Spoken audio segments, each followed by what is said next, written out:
Before the war started in 2011, Syria had one of the highest literacy rates in the world.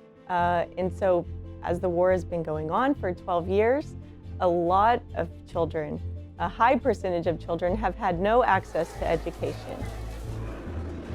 In 2016, we had identified, a school that was operating in northwest Syria, but it had zero support in Idlib, in the middle of this active war zone. When we first started supporting the Wisdom House, we first sent a generator so that they could keep the lights on, of course, paying the teachers a salary. And so today, it's almost 8 years later. We just started our 8th class of kindergartners. Not only are students getting the chance to go to school, for many of them, it's the first time they felt normal. So about a year after we started the Wisdom House, Moz and I met a woman, and her name was Rasha. And so we asked her, what does your community need? And she said, I know exactly what it needs. We need a women's center, a place where women can become economically independent. And we started to get our community involved enough so that we could support it. And so we've been running Tomorrow's Dawn for 6 years now. Psychologically, for the women who are living in this war zone, most of them have lost family members. It's so wonderful for them to actually be together in one room, using their hands, communicating, meeting new friends. And that's been just as important as actually the certificates that they gain at the end of their courses. In this neighborhood in the Turkish city of Gaziantep, not far from the Syrian border, Dr. Munir provides essential recovery support for families from war-torn Syria to heal. That's exactly what this center is called, the House of Healing.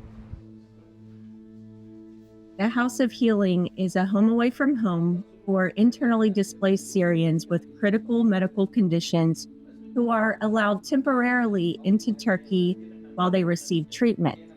And these patients, up to 75 at a time, are able to stay at the House of Healing, where we provide food, transportation to and from appointments, and the patients suffer from really hard conditions, including cancer, burns, amputations, chronic diseases.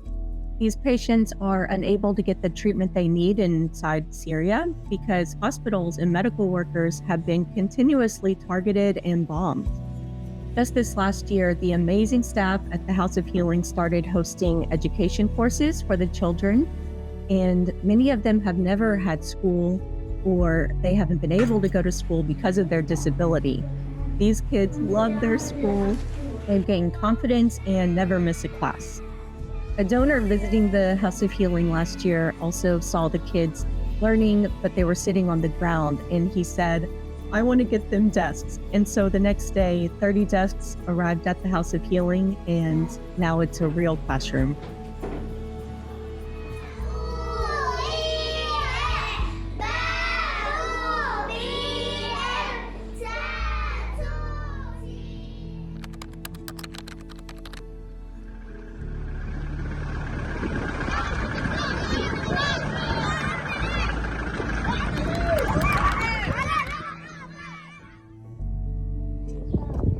Some 8,000 internally displaced Syrians living near the Jordanian border have just received much-needed humanitarian supplies. In Rukban camp, around 6,000 of the 8,000 residents are considered a vulnerable group, and this is because they have no income.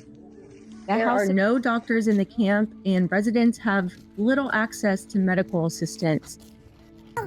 السلام عليكم يا أخي ورحمة الله. إحنا هون بخيم الركبان.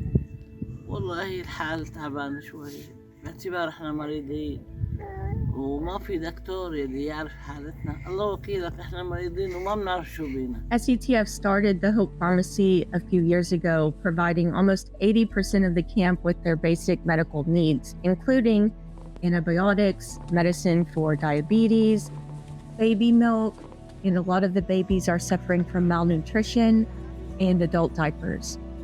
The house pharmacy is a source of hope for the camp's residents, especially because they've been neglected and forgotten by the international community for years.